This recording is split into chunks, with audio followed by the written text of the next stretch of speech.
안녕하세요. 오늘도 제가 배달을 하면서 영상을 좀 찍어보려고 하는데요. 오늘은 배달이 아주 많은 건 아니어가지고 근데 범위가 엄청나게 넓어요. 그래서 또 전주 시내를 한 바퀴 다 돌아야 되는 상황이 돼버렸는데요. 다행히도 뭐 제가 생각했던 코스하고 거의 비슷해서 빨리 좀 배달을 하려고 합니다. 우선은 코스대로 송장을 찾고 물건을 뒤에 뒤죽박죽으로 실어놔가지고 어쩔 수 없죠. 그래도 가보려고 합니다. 처음에 하는 일은 송장을 배송해야 되는 순서대로 나열을 하고 상품을 그에 맞춰서 실어요. 그리고 나서 주소를 이제 찍습니다.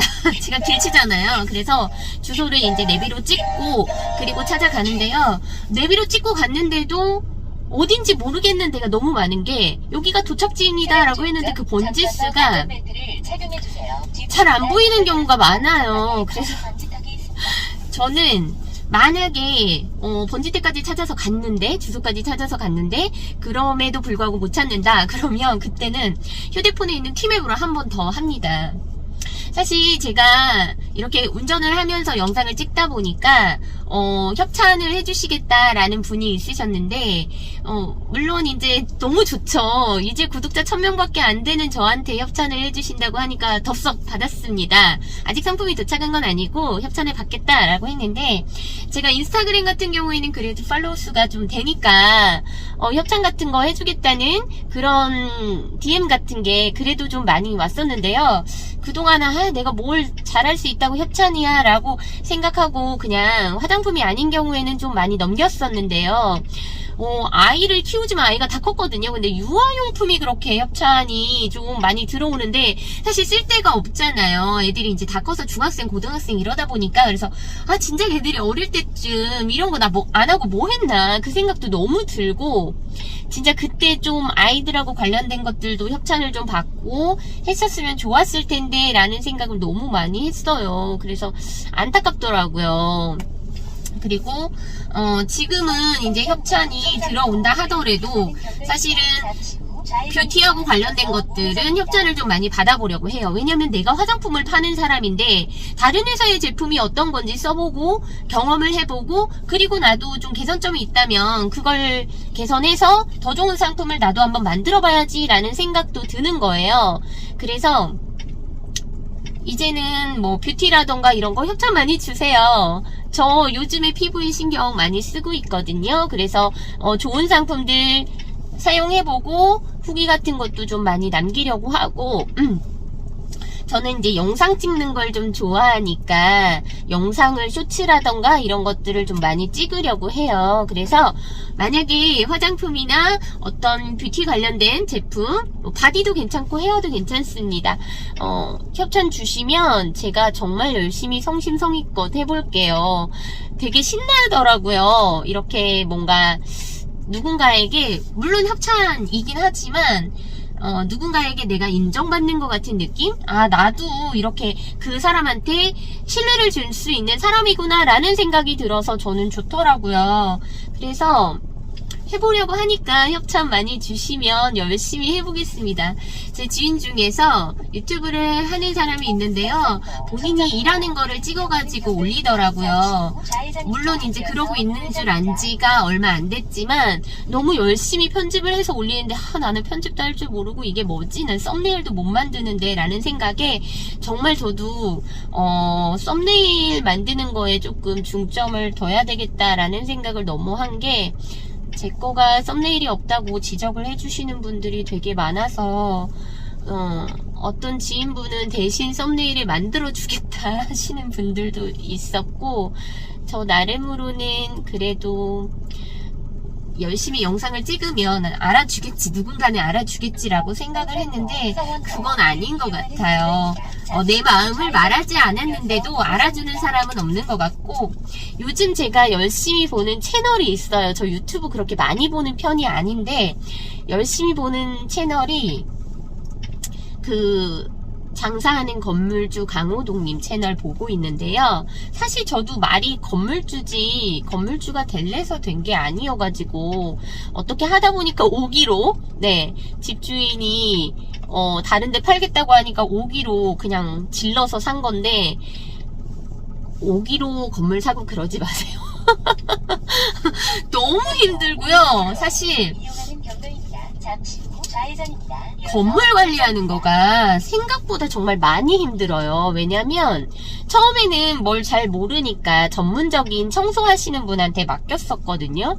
그런데 생각보다 그렇게 깨끗하지 않고, 물론 이제 남편이나 제가 조금 꼼꼼하게 따지는 편이어서 그럴 수도 있겠지만, 생각보다 너무 뭐랄까, 안 깨끗하니까 좀 그렇더라고요. 뭐 돈을 엄청나게 많이 주는 건 아니에요. 일주일에 5만원이었고, 일주일에 한 번인가 한 번 오시는 거구나. 일주일에 한 번 와서 청소를 해주시는데 한 달에 5만원이었어요. 그런데 계단 조금 이렇게 하고, 이렇게 한 바퀴 돌면서 이제 쓰레기 같은 게 좀 있을 거 아니에요? 그런 것 좀 치워주시고 했는데, 그게 다더라고요. 그래서 뭐 가끔은 혹시 창틀을 한 번씩 닦아주실 수 있나요? 라고 제가 이제 부탁을 드리거나 했었는데요. 생각해보니까 뭐 언제 청소 왔다 이런 거 표시도 안 하시기도 하고, 그래서 아, 이건 아니다 싶어가지고 그냥 저희 남편이 일주일에 2번씩 와서 쓰레기 있는 곳 정리하고, 분리수거 있는데 정리하고, 계단 한 번씩 물걸레로 닦고, 그리고 이제 쓰레기 조금 주차장 쪽에 치우고, 창틀 가끔 한번 닦고 하는데 너무 집이 깨끗해요. 그러니까 저희 남편이 엄청 깔끔한 스타일이기도 하고, 그래서 저는 그냥 남편한테 맡기는 걸로. 여기 주소가 없는 걸로 나오네. 이런 주소가 없다고 나오는데 전 뭘 잘못했을까요? 제가 잘못한 게 아닌 것 같은데 주소를 고객이 잘못 쓰셨나봐요. 큰일이네. 이건 물건으로 이따 찾아서 봐야 될까봐요. 주소가 없다고 나와서. 우선은 주소는 검색을 다 했고요. 출발을 한번 해보도록 하겠습니다. 오늘 열심히 또 배달을 해서 제가 또 파이팅을 해야 되니까요. 날이 정말 많이 추워졌어요. 그쵸? 엄청나게 추워져가지고 우선은 가볼게요. 배달을. 막 바람 부니까 막 낙엽이 날리고 막 난리네요. 가보도록 할게요. 우선은 배달을 열심히 해야죠. 날이 너무 추워서 저도 그냥 뭘 껴입고 왔어요. 껴입고 왔는데 가만히 있을래? 좀 가게. 들리지도 않는데 혼자서 얘기해요. 요즘에 어제도 제가 이제 오마이갓 청소하시는 분들이 있으시네요.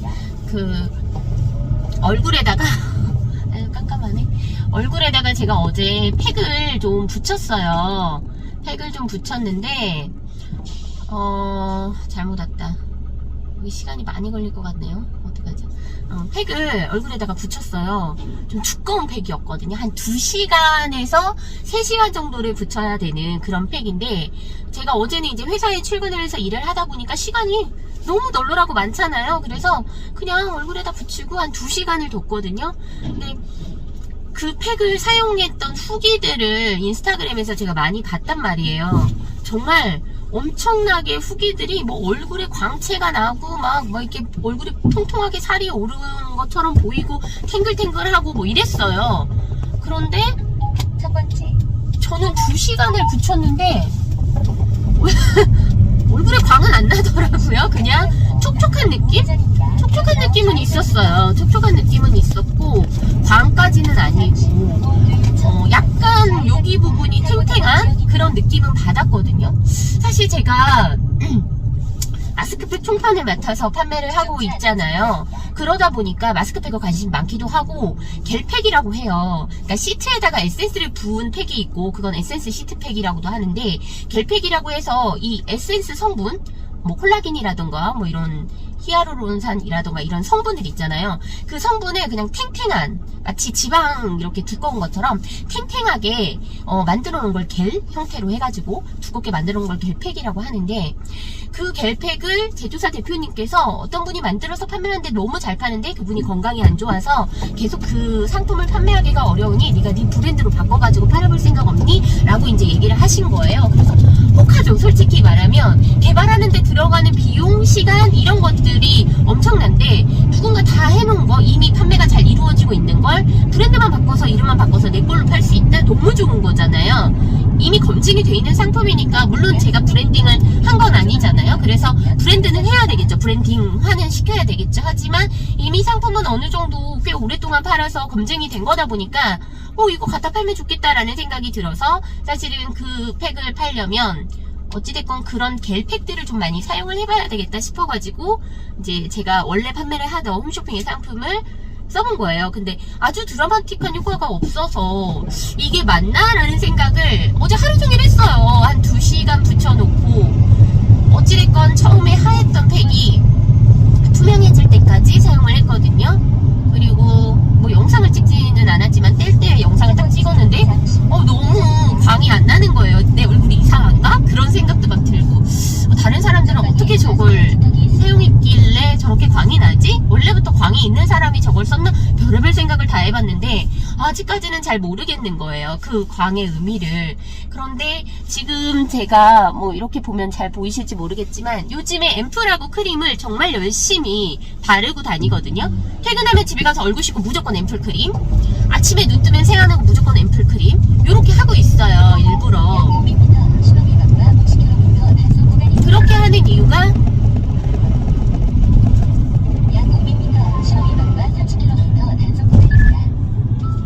그렇게 피부 관리를 좀 하지 않으면 안 되겠다라는 생각을 제가 너무 했어가지고,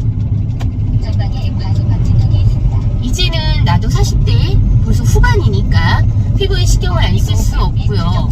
신경을 써야 하잖아요. 그리고 피부에 신경을 쓰려면 사실 가장 중요한 게, 물론 세안도 중요합니다. 깨끗이 씻어야죠. 피부에 뭐 노폐물이라던가 이런 게 많으니까 세안도 중요하지만 스킨은 사실 얼굴을 닦아내는 역할밖에는 못해요. 그래서 에센스라던가 영양크림이라던가 아이크림으로 피부에 뭐 기능성을 많이 주거든요. 그래서 요즘 앰플하고 크림을 너무 열심히 사용을 하는데, 앰플은 뭐 이름만 대면 유명한 어떤 연예인분이 뭐 이렇게 뭐라 그럴까, 광고 모델이기도 하고 사실은 상품을 생산할 때부터 참여를 하셨다라고 해가지고 믿고 쓰고 있고요. 크림 같은 경우에는 이름만 대면 다 아는 또 회사의 기미크림이어서 그래서 사용을 하고 있습니다. 사실 제가 판매를 해본 중에 가장 잘 나가는 크림이기도 해서 사용을 해요. 뭐 샘플만 갖다가 사용을 해봐도 뭐 괜찮다라고 생각하는데, 그게 꾸준히 써야 기미에 효과가 있는 거지 한 번만 썼다고 그렇게 막 드라마틱하게 효과가 있고 그러진 않으니까 저도 꾸준히 사용을 합니다. 사실 눈밑기미라던가 그런 게 저도 부쩍 많아져서 기미에 신경이 쓰이기도 하고 써야 되겠다라고 생각을 해서 쓰는데요. 지금 얼굴에다가 사실 앰플만 발라도 광이 너무 많이 나는 게, 그 앰플 자체가 그렇게 광이 좀 많이 나는 거더라고요. 그래서 되게 좋았어요. 사용을 하면서도. 그리고 그 앰플 한 통이 사실 용량이 생각보다 많다 생각을 했는데, 그게 뭐 스포이드가 있거나 그런 게 아니고 주둥이라고 하잖아요.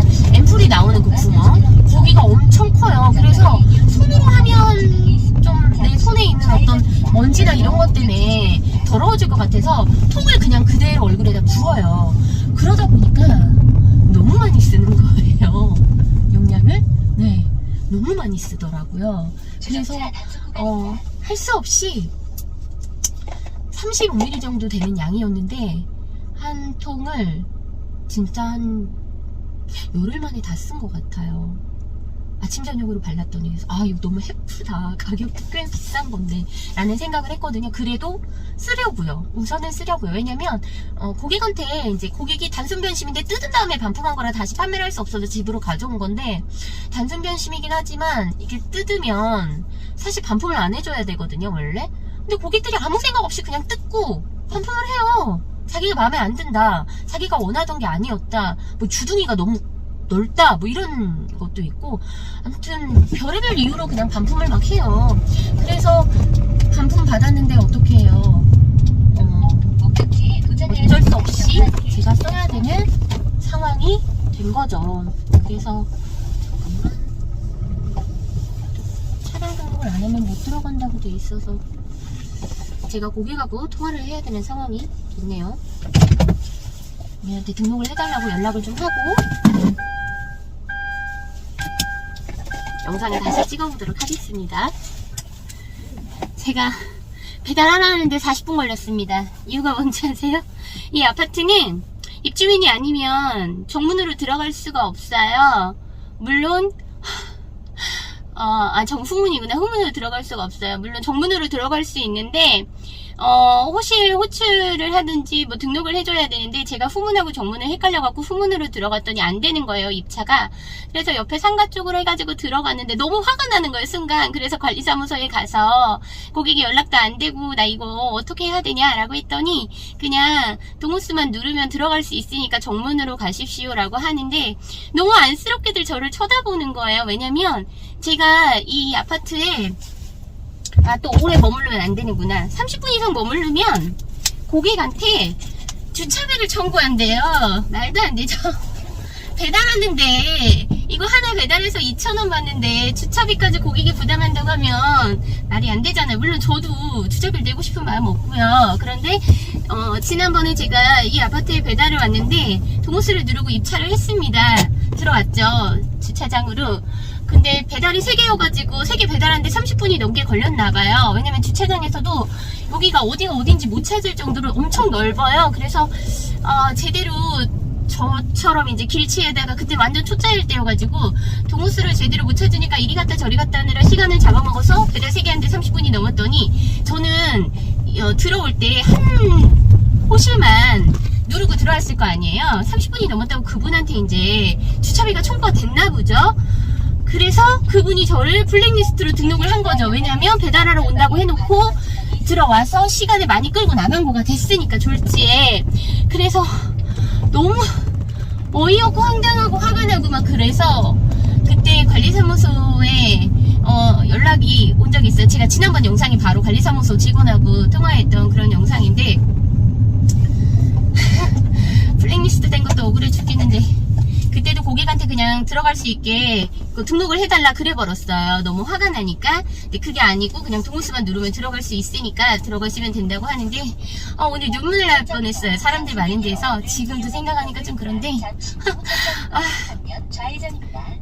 다행히도 관리사무소 직원분들이 저희 아파트 들어오기 힘드시죠 하면서 위로가 되는 말을 좀 해주셔가지고 너무 다행이고, 사실 그래요. 배달 일이 쉬운 것도 아니고 돈 버는 게 쉬운 것도 아니죠. 그치만 그렇네요. 이럴 때는 좀 씁쓸하네요. 그래도 다행스러운 건 관리사무소에서 고객님하고 통화가 계속 안 되는데 다행히도 또 다른 고객님하고 통화가 돼가지고 그 고객님께서 좀 친절하게 안내도 해주시고 해가지고 뭐 본인 차에다 놓고 가도 된다는 걸 그냥 집 앞에다가 놓고 사진 찍어서 문자 보내드리고 그러고 왔습니다. 사실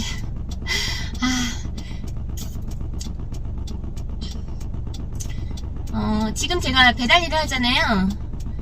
남편이 배달을 정말 열심히 잘하다가 이런 일 때문에, 이런 사소한 일 때문에 마음이 너무 많이 상해가지고 배달을 못하겠다고 해서 제가 하는 거거든요. 근데 저도 겪으니까 눈물이 나네요.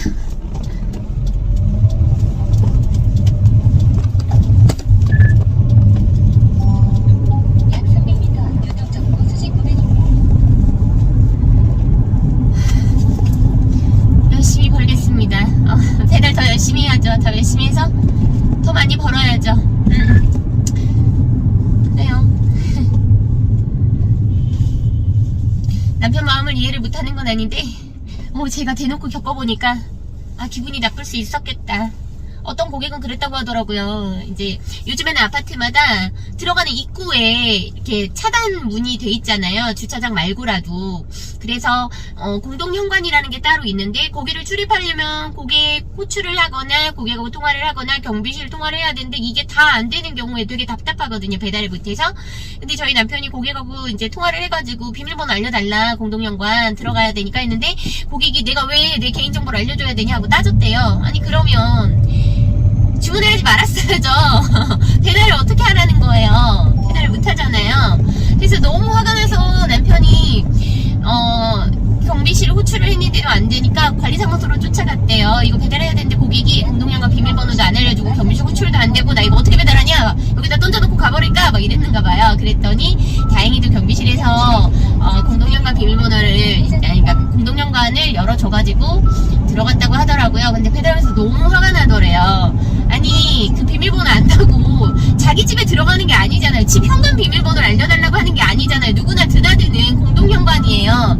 택배도 올 수 있고 뭐 음식 배달도 올 수 있고 올 수 있는데 그렇게 말을 하니까 너무 어이가 없죠. 내가 도둑이냐, 사람을 왜 도둑 취급하냐 이러면서 화가 너무 난 거예요, 남편이. 그래서 물론 저는 겪어보지 않았으니까 그냥 위로의 말만 하고 말긴 했는데 남편 마음이 너무너무 지금 공감이 가네요. 이제 하나 배달했어요. 하나 배달하는데 제가 지금 얼마나 많은 시간을 썼냐면 거의 40분 정도의 시간을 썼거든요.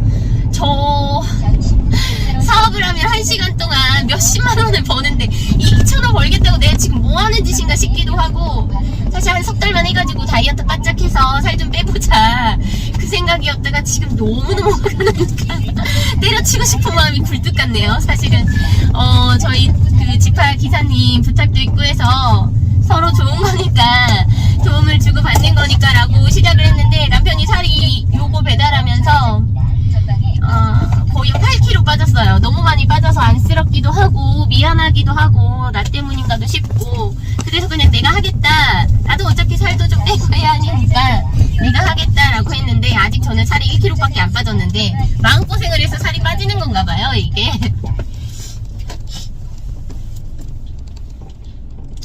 어떻게 하냐.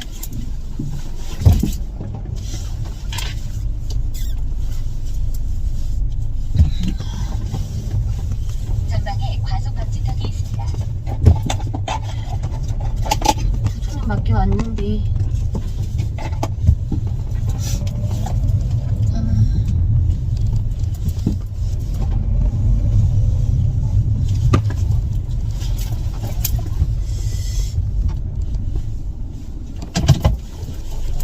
라인이 여기가 너무 많아가지고 종이 하나네요. 잘못 봤는데 잘 찾아서 다시 배달을 해보도록 하겠습니다.